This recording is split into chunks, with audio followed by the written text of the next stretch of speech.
የህዝብ ተወካዮች ምክር ቤት አቶ ተስፋዬ ነዋይን የኢትዮጵያ ብሔራዊ ምርጫ ቦርድ ምክትል ሰብሳቢ አድርጎ ሾመ። በጠቅላይ ሚኒስትር አብይ አህመድ የቀረበውን የእጩዎች ሹመት ውሳኔ ሐሳብ የመንግስት ዋና ተጠሪ ሚኒስትር ዶክተር ተስፋዬ በልጅጌ ያቀረቡት ሲሆን የምርጫ ሂደቱ ብዝሃነትን ያማከለና የማንኛውም ፖለቲካ ፓርቲ አባል ያልሆኑ መሆናቸውን አብራርተዋል። በተጨማሪም ምክር ቤቱ አቶ ተክሊል ይምሰልና ወይዘሮ ነሲም አሊን የቦርዱ አመራሮች እንዲሆኑ ሾመዋል። ተሿሚዎቹ በምክር ቤቱ ፊት ቀርበው ቃለ መሐላ ላይ ፈጸሙ ሲሆን ምክር ቤቱ ሹመቱን በሁለት ድምጽ ታቅቦና በአብላጫ ድምጽ አጽድቆታል። ዘገባው የህዝብ ተወካዮች ምክር ቤት ነው።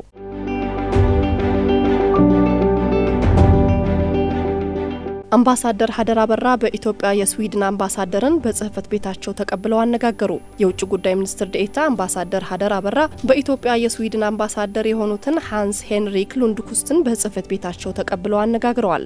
ሁለቱ ወገኖች በውይይታቸው የሁለቱ ሀገራት የቆየ ግንኙነት ያላቸው መሆኑን በማንሳት በሁለትዮሽና በባለብዙ ወገን የግንኙነት መስኮች የበለጠ ግንኙነቱን ማጠናከር እንደሚገባ ትኩረት ሰጥተው ተወያይተዋል። ሚኒስትር ዴኤታው ከአምባሳደሩ ጋር በነበራቸው ቆይታ የኢትዮጵያና ስዊድን ግንኙነትን በኢኮኖሚ ዘርፍ ይበልጥ ማጠናከር በሚቻልበት ዙሪያ መክረዋል። ዘገባው የውጭ ጉዳይ ሚኒስቴር ነው።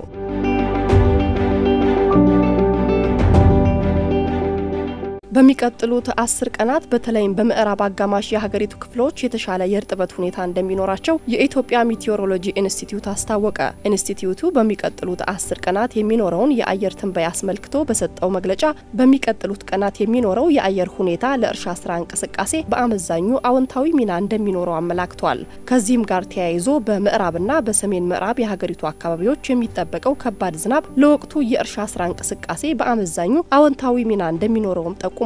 ሆኖም ሊኖሩ የሚችሉ ተያያዥ ስጋቶችን ለመቀነስና የሚኖሩትን መልካም አጋጣሚዎች ለመጠቀም የቀረቡትን የግብርና ሚቲዮሮሎጂ ምክረ ሐሳቦች በሁሉም ደረጃ በተገቢው ሁኔታ መተግበር እንደሚያስፈልግ ተጠቁሟል። ዘገባው የግብርና ሚኒስቴር ነው።